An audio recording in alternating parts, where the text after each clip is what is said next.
Hi friends, എല്ലാവർക്കും എൻ്റെ പുതിയ വീഡിയോയിലേക്ക് സ്വാഗതം. ബിഗ് ബോസ് എല്ലാവരും ഉറ്റുനോക്കിക്കൊണ്ടിരിക്കുകയാണ്. ബിഗ് ബോസിൻ്റെ പുതിയ ഷോ കാണാൻ വേണ്ടിയിട്ട് നാളെയാണ് ബിഗ് ബോസിൻ്റെ പുതിയ ഷോ ലോഞ്ച് ചെയ്യുന്നത്. അപ്പോൾ ആരൊക്കെയാണ് ഈ വർഷത്തെ മത്സരാർത്ഥികൾ എന്ന് നമുക്ക് നോക്കാം. 99% കൺഫേം ആയ ഒരു ലിസ്റ്റാണ് ഞാൻ പറയുന്നത്. ഈ വർഷം ബിഗ് ബോസ് സീസൺ 7 ആരൊക്കെയാണ് എന്ന് നമുക്ക് ഒന്ന് നോക്കാം. എൻ്റെ പേര് ലക്ഷ്മി. ആദ്യമായിട്ടാണ് നിങ്ങൾ എൻ്റെ ചാനൽ വീഡിയോ കാണുന്നതെങ്കിൽ എന്നെ സബ്സ്ക്രൈബ് ചെയ്യുക, ലൈക്ക് ചെയ്യുക, കമൻറ്റ് അറിയിക്കുക. അപ്പം ഒരു 99% ഷുവറായ ഒരു ലിസ്റ്റാണ് ഞാൻ പറയുന്നത്. ഇവർ ഇത്രയും പേര് ചെന്നൈയിൽ എത്തിക്കഴിഞ്ഞു. ബിഗ് ബോസ് ഷോയുടെ ഷൂട്ടും നടന്നു കഴിഞ്ഞു. ആദ്യമായി ഞാൻ പറയുന്നത് ഫാഷൻ കൊറിയോഗ്രാഫറായ നിവിനാണ് ഒന്നാമത്. രണ്ടാമത്തത് കണ്ടന്റ് ക്രിയേറ്റർ അഭിശ്രീയാണ്. മൂന്നാമത്തത് ഫിലിം മേക്കർ അപ്പാനി ശരത്താണ്, ഫിലിം ആക്ടറാണ് അപ്പാനി ശരത്ത്. പിന്നെ ബിന്നി സെബാസ്റ്റ്യൻ, സീരിയൽ ആക്ടറാണ് ബിന്നി സെബാസ്റ്റ്യൻ. അഞ്ചാമതായി ഫുഡ് ബ്ലോഗർ ഒണിയൽ സാബുവാണ്. 6 മ്യൂസിഷ്യനും സിംഗറും ഒക്കെ ആയ അക്ബർ ഷായാണ് അടുത്തത്. പിന്നെ അടുത്തത് ഹോട്ട്സ്റ്റാർ ആയി ഇന്റർവ്യൂ നടത്തുന്ന ഇപ്പൊ വിവാദത്തിലാക്കി ആയ ഷാരികയാണ്. രേണു സുധിയുടെ ഒരു കോൺട്രവേഴ്സി ആയിട്ട് അവർ ഇപ്പോൾ ഉണ്ടായിരുന്നു. പിന്നെ അറിയാൻ കഴിഞ്ഞത് കലാഭവൻ സരിക, അവർ ഇപ്രാവശ്യം ബിഗ് ബോസിലുണ്ടെന്നാണ് അറിഞ്ഞത്. പിന്നെ സൂപ്പർ അമ്മയും മകള് എന്ന റിയാലിറ്റി ഷോയിൽ ഒരു പ്രശ്നം ഒക്കെ ഉണ്ടായി വിവാദത്തിലായ ശൈത്യ സന്തോഷാണ് അടുത്തതായിട്ട് പറയുന്നത്. അടുത്തത് ആക്ടറായ ആര്യൻ കത്തോറിയാണ്. പിന്നെ സീരിയൽ ആക്ടർ ഷാനവാസ്. പിന്നീട് ഉള്ളത് റിയാലിറ്റി ഷോയിൽ ഉള്ള അനുമോളാണ്. അനുമോളെ എല്ലാവർക്കും പരിചയമാണ്. പിന്നീടുള്ളത് RJ അഞ്ജലി ഉണ്ടെന്നാണ് പറഞ്ഞത്. അല്ല, RJ ബിൻസിയാണ് ഇപ്രാവശ്യം ഉള്ളത്. പിന്നെ സ്റ്റാൻഡപ്പ് കോമഡി ചെയ്യുന്ന ദീപക് മോഹൻ ഉണ്ട്. പിന്നെ ലെസ്ബിയൻ കപ്പിൾസായ ആദില നൂറയുണ്ട്. അത് അവർ രണ്ടുപേരും ഒന്നായിട്ടാണോ കളിക്കുന്നതെന്ന് അറിയില്ല, അതോ രണ്ടുപേരും രണ്ടായിട്ടാണോ എന്നറിയില്ല. പിന്നീടുള്ളത് മുൻഷി രഞ്ജിത്താണ്. പിന്നെ ഒരു മെയിൽ കോമണറും ഒരു ഫീമെയിൽ കോമണറും ഉണ്ടെന്നാണ് അറിഞ്ഞത്. അതിൽ മെയിൽ കോമണർ അനീഷാണ്. ഫീമെയിൽ കോമണർ ആയിട്ടുള്ളത് ജിസ് എന്ന് പറയുന്ന കുട്ടിയാണ്. പിന്നെ എല്ലാവരും ഉറ്റുനോക്കുന്ന, ഏറ്റവും കൂടുതൽ എല്ലാവരും ആകാംക്ഷയോടെ കാത്തിരിക്കുന്ന ഒരാൾ കൂടിയുണ്ട്, രേണു സുധി. രേണു സുധി ഇപ്രാവശ്യം ബിഗ് ബോസിൽ വരുന്നുണ്ട്. ബിഗ് ബോസ് ഹൗസിൽ കയറുന്നതിന് മുമ്പ് തന്നെ അതിന്റെ പേരിൽ ഒരു വിവാദത്തിൽപ്പെട്ടിരിക്കുകയാണ് രേണു സുധി. കാരണം എന്താണെന്ന് വെച്ചാൽ ബിഗ് ബോസ് ഹൗസിന് ഒരു നിയമമുണ്ട്.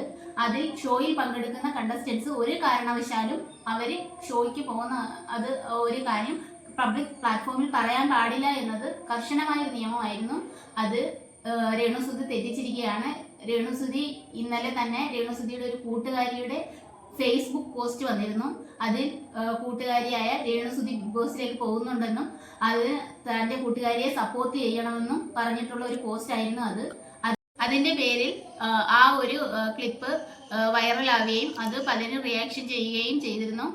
കുറച്ചു നേരം കഴിഞ്ഞപ്പോൾ പോസ്റ്റ് പിൻവലിച്ചു. എന്നാലും അത് ചെയ്തത് തെറ്റാണെന്നും അതിന്റെ പേരിൽ രേണു സുധിക്ക് ബിഗ് ബോസിൽ കയറാൻ പറ്റില്ല എന്നുള്ള പോസ്റ്റുകൾ പലരുടെയും കണ്ടിരുന്നു. പക്ഷേ അതിനെക്കുറിച്ചൊന്നും മതിയായ തെളിവ് വന്നിട്ടില്ല. അതിനുശേഷം രേണു സുധിയുടെ ഒരു പോസ്റ്റ് ഇട്ടിരുന്നു. താൻ ബിഗ് ബോസിൽ പോയിട്ടില്ല എന്നും താൻ തൻ്റെ വീട്ടിലുണ്ടെന്നും ഇനി തന്നെ ബിഗ് ബോസിലേക്ക് വിളിക്കുകയാണെങ്കിൽ പോകുമെന്നും അത് ആഗ്രഹമാണെന്നും ഒക്കെ പറഞ്ഞു. പക്ഷേ അത് സാധാരണ രേണു സുധി കാണിക്കുന്ന ഒരു കുഴപ്പമുണ്ട്. 24 hours സോഷ്യൽ മീഡിയയിൽ നിൽക്കാൻ വേണ്ടി ഒന്നീ പ്രശ്നങ്ങൾ അങ്ങോട്ട് പോയി ഉണ്ടാക്കും, അല്ലെങ്കിൽ ഏതെങ്കിലും പ്രശ്നത്തിൽ ചെന്ന് ചാടും.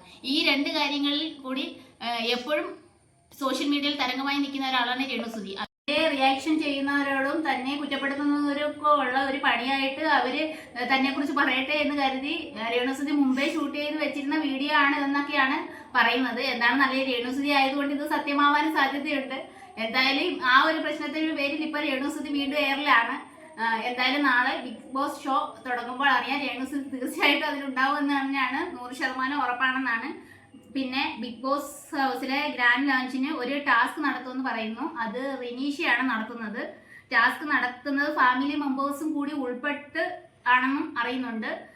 ജയിക്കുന്നവർക്ക് എന്തോ ഒരു പ്രിവിലേജ് ഉണ്ടെന്നാണ് അറിയുന്നത്. അതിന് ബിഗ് ബോസ് ഹൗസ് 2ആയിട്ട് ആണ് ഉള്ളതെന്നും ജയിക്കുന്നവരെല്ലാം ഒരു ഭാഗത്തും അല്ലാത്തവർക്ക് ആനുകൂല്യങ്ങളില്ലാത്ത ഒരു രീതിയുമാണെന്നാണ് അറിയുന്നത്.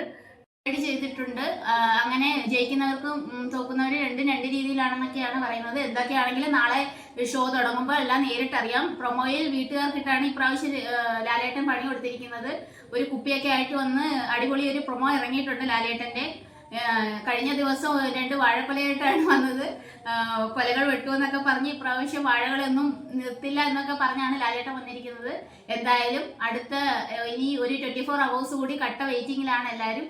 അതിനുശേഷം പുതിയ ബിഗ് ബോസ് സീസൺ 7 കഴിഞ്ഞുള്ള സീസണുകളെല്ലാം അപേക്ഷിച്ച് ഇപ്രാവശ്യം ഭയങ്കരമായ മാറ്റങ്ങളുമായിട്ടാണ് ബിഗ് ബോസ് ഹൗസ് എത്തിയിരിക്കുന്നത്. അതെന്തൊക്കെയാണെന്ന് എന്തായാലും കണ്ടറിയാം. കഴിഞ്ഞ സീസണൊക്കെ പല സീസണുകളും വൻ പരാജയമായിരുന്നു. അതിൻ്റെ പേരിൽ പലരും ഏറെ കയറിയിട്ടുമുണ്ട്. എന്തായാലും ഈ വർഷം ബിഗ് ബോസ് സീസൺ 7 ഇതിനെയെല്ലാം കടത്തി വെട്ടി പുതിയൊരു മാറ്റവുമായിട്ട് എത്തുമെന്ന് നമുക്ക് പ്രതീക്ഷിക്കാം. എന്തായാലും ബിഗ് ബോസ് ഫാൻസ് എല്ലാം കട്ട വെയിറ്റിംഗിലാണ്. 24 hours ജിയോ ഹോട്ട്സ്റ്റാറിൽ കാണാം. അപ്പം വീഡിയോ ഇഷ്ടപ്പെട്ടെങ്കിൽ എല്ലാവരും സബ്സ്ക്രൈബ് ചെയ്യുക. ഇത്രയേ ഉള്ളൂ.